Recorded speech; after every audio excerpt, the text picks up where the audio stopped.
Hello, my name is Desmond Lynch. I'm 24 years old and I want to be a filmmaker. I made a podcast called The Witch in the Orchard and I'd like to tell you about it. Distribution. So it may come as a surprise to many of you listening, but I had no plans or methods on distributing the podcast. Given that I gave a lot of thought to writing, casting, directing, producing, and editing, you'd think I would have given just as much, if not more, thought on how I would handle the material whenever I finished making it.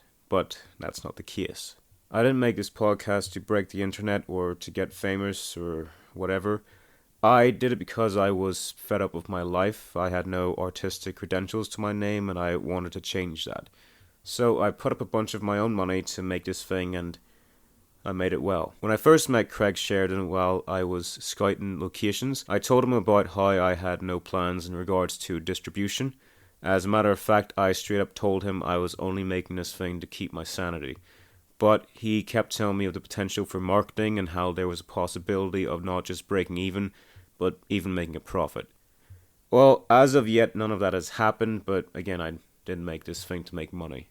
So I did a bit of research into potential broadcasters for the show. It turns out there's not a lot of places to go. There are fiction narrative podcasts, but they're often self-representing, run their own websites and companies that produce exclusively that show, so that wasn't an option for me. There are podcast networks which help shows get wider audiences, but these networks for the most part specialize in non-fiction weekly shows, stuff like true crime or just like interview shows or like just a podcast where a group of people sit about talking shite.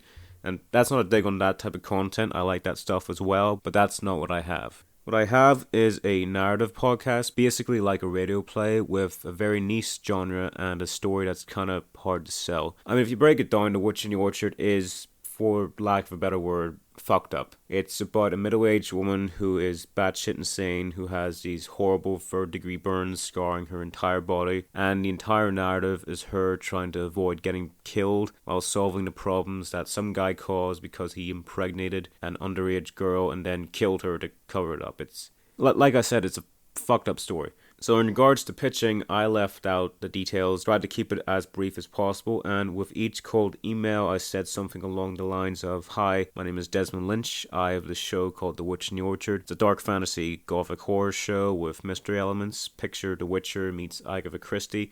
It's a 3-episode miniseries with each episode lasting 40 to 50 minutes each."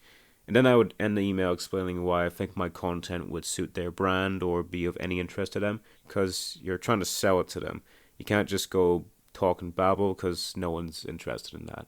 With that understanding, I approached potential networks that I knew for certain may be interested in stuff like this. So networks that specialize in audio dramas, namely fantasy or mystery or even just regular drama. If you're pitching to people who make comedies or musicals or other kinds of things like that, then you're wasting your time because they don't want what you're selling. With these emails, I tried to keep it brief, but I made sure to include documents breaking down who I am, what the production is about, what the story is about, both plot and the significance to a potential audience, alongside the potential for sequels, because I have plenty of more stories with these characters ready to go. Over the course of the pitching process, I found myself thinking about the project not necessarily as a work of art, but rather as a product. Which is a problem for anyone who wants to do things creatively. People don't care about toothbrushes, they don't get passionate about toilet paper, and they don't dress up and go to conventions for hair combs. Art, whether it be film or comic books, or in my case a podcast, is something that requires passion, and I was slowly losing that.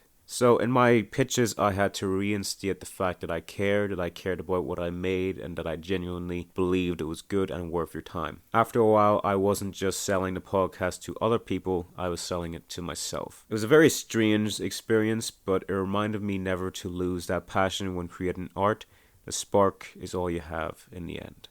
I can't recall how many people I tried pitching to, how many emails I sent, but in the end, none of it came to any fruition. If I didn't get a definite no, then I got no response at all. The people that did get back to me would often say stuff like they liked what I'd made, but it wasn't fitting for what they were looking for with their creative direction. I'd have people listen to the show during a preview and wait for a week just to tell me no, but that they'd be interested in working together down the line. I got rejected by BBC Sounds purely because I wasn't a production company, but even they said they thought the project sounded pretty interesting. It is very grating to get rejection after rejection, especially when they're being so nice. I'd honestly prefer someone saying, "No, we don't like you, you're shit," because that just motivates me to prove them wrong. But when someone says, we like your stuff, it just doesn't suit our creative direction, it's just like it's some mental taekwondo or some shit like that. So I ended up giving up on pushing the podcast onto networks and ended up getting my own website sorted out with Buzzsprout. It's a handy little website that allows me to keep my content on Spotify, Google Podcasts, and like 10 other streaming services as well. I released the podcast over the course of 3 weeks during July of 2022, roughly about 8 months since production ended. I tried promoting it the best I could, but it's not my specialty. To show people what I'm capable of, and a further way to market Orchard, I made The Witch Chronicles, an anthology series of short stories focusing on the characters that inhabit the world in which The Witch and the Orchard is set. The series has been fun to make, and it's been generally well received. It's also helped keep the podcast alive and relevant. Like, I couldn't keep promoting the same 3 episodes again and again for months on end, so having something new to show and point at has been a great help. Keep in mind, this time last year I had nothing to my name. Now I'm known on 2 fronts. I'm known for this, and I'm known as a sound recorder. This time last year I was doing nothing. Now I can say that I've recorded sound for 2 feature films, 6 short films, a web series, and a TV pilot. That's not including my own projects, which include 2 short films, several audio short dramas, and of course, The Witch in the Orchard. I proved I can do it, and if you can do it once, you can do it again. And that's all that matters. This is how I made The Witch in the Orchard. I hope you enjoyed this series. In the coming months, I will be making more audio shorts, and I will be going to work on making the sequel to The Witch in the Orchard, The Witch and the Heart of Stone. I'm also working on a short film that I've written and will direct called Showtime, so keep an eye out for that as well. Once again, thank you all for listening, and goodbye.